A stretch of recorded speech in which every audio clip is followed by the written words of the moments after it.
Hey there, fellow web developers. Today we're diving into the fascinating world of inheritance in the Document Object Model, or DOM. Ready to unlock some secrets? Let's get started. Inheritance is a key concept in JavaScript and the DOM.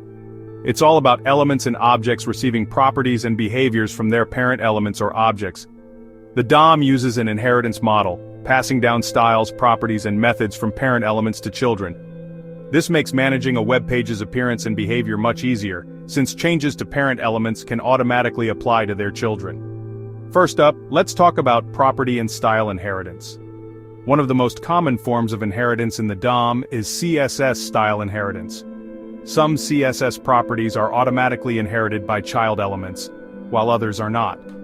For example, if you set the property on the element to blue, all text within child elements like and will inherit that blue color unless another rule overrides it.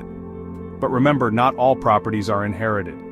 Text-related properties like and are inherited, but box model properties like and are not.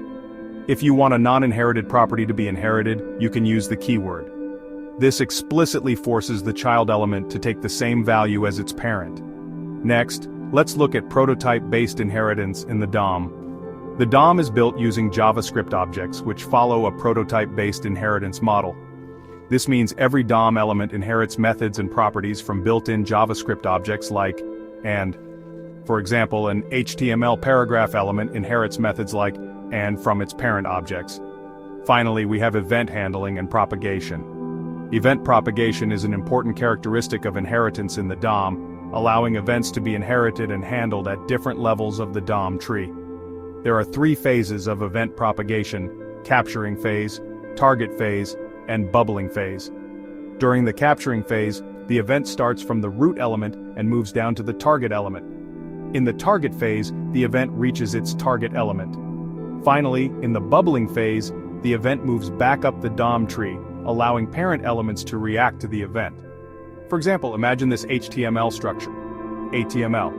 If you add an event listener to the parent element like this, JavaScript document.getElementById_parent. Add event listener, click function. Clicking the button will trigger the event on the element as well. This is because child elements inherit event listeners from their ancestors during event propagation. To stop this inheritance of events, you can use. So, to wrap it up, inheritance in the DOM shows up in three main ways: property and style inheritance, prototype-based inheritance, and event propagation. Now, it's time to test your understanding. List and explain three characteristics of inheritance in the Document Object Model. Type your answer in the comments section with your name.